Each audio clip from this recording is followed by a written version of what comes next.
I believe, saved our building from being totally demolished. Okay. They had put up already some of the masonry walls outside that kind of diverted some of the water. I see. Okay. We still had water coming this back door. So what is this that we're seeing here? So this was our original sleep rooms. So this is where our crew had been sleeping.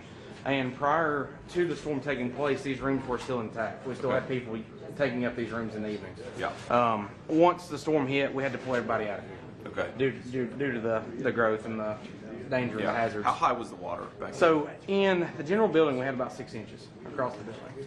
Now this one, again, that construction component kind of helped divert some of that water. Mm-hmm. This building here caught about 6 inches, and our other station had about 3 feet in it. Okay. We have a station up on Old Fort Road, and it had about 3 feet of water Yeah. in it.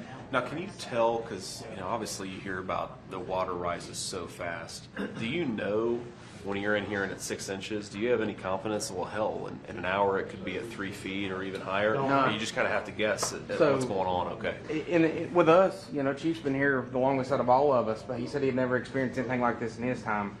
The creek over here to our south is approximately 20 feet down the bank, I would say. And Typical water. Yeah, typical water level. And our water depth down here got up about 30.4 feet. Mm-hmm. So there was no anticipation that creek would ever rise to the depth it did. The amazing thing was it went down just as quick as it come up. It did. Yeah. It's something we'd never experienced. Expressed right out. So like how long? I mean, how long did it come up? About an hour. About an hour. Believe it or not. So we had, at the time of the storm taking place, when it hit, it was about 4:30 a.m. on the 27th. And we had about 20 evacuees in the building. They had evacuated from their homes due to damage or hazards. And they were in here at that time. We were in the works of getting them out. So we were going through, and you can see some pictures in there as well, of us getting them in the fire trucks and going through the flood water to a safer area. We went up to a church on Church Road. And before we could get everyone up and all of our food and water, we were trying to get basic necessities, survival necessities up there. The water started receding.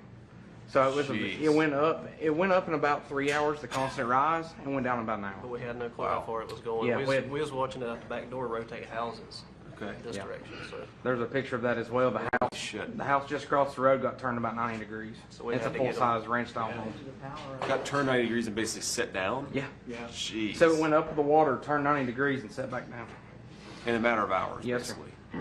Oh, that wasn't just a matter. Well, Matter of I don't even know, minutes. Matter of minutes. Yeah. Once they noticed the water start coming around the parking lot, they noted, because we couldn't really see back here. I mean, nobody was really looking out. We're mainly operating out of the front of the station, and when they started seeing it going around the building, they realized something's bad wrong, and they came and looked and realized that the creek out here had elevated so high that it was coming against the building.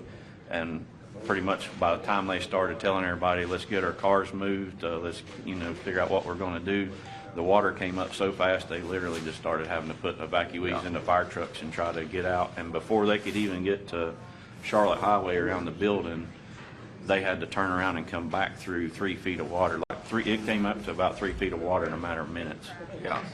Chief, how many people you all have here at night, 11 o'clock at night? How many people normally you have here? Probably 6 or 8 here at night. this station, And most of them are sleeping were sleeping in one of these rooms. Okay. yeah, we have 2 other stations as well, about 12 to 15 total a shift. Yeah. Okay. And then when that storm actually happened, like during the night, I think it was around 4:30, 5-ish. It's still really dark. We had all 3 of our stations were all isolated from each other because of the storm damage. We had our station 2. They ended up on a little island, and you can see in here in the pictures here in just a minute. But they ended up being forced back to the station, and then the water came up all the way around it, and they were basically stuck on an island. Captain Hill here was at our station 3. The bridge got some damage and debris on it to access the back road where our station is located. Well, he lived 3 days, and him and his crew lived 3 days under the gas station awning that you pass coming in here. So that's where they had to stay for literally 3 to days. stay 3 days. Yeah. So Tom, who's going to pay to rebuild all of them? Is this a FEMA thing that's going to help? It'll be a combination. If you take a look at the roughly $50 billion in damage in North Carolina alone, it'll backfill some of it. We're Well, but beyond that, it's the funds that we used to rebuild the Canton Fire Department were additional grants, not directly out of FEMA. Okay. So a lot of the tail of everything that we're going to have to do to rebuild the communities are not necessarily in this initial tranche of disaster response. That's why I've been trying to explain to some folks that are saying, oh, we got to start at 30 billion. That doesn't even cover 2/3 of what North Carolina needs, not to mention South Carolina, Georgia, Florida, all the ones that got hit by Debbie, got hit by Milton, got hit by Helene. Got it. Okay. What do you all need? Just help rebuilding this fire station? I mean, what else? To be honest with you, we have a great insurance company, and they're taking care of all this. Our main need to us is our community. Yeah. Just helping people rebuild. We need $100 billion attached to the CR. This way. $50 billion out of okay? Council is always policy. He's representing his constituents. That's what he does, man. That's,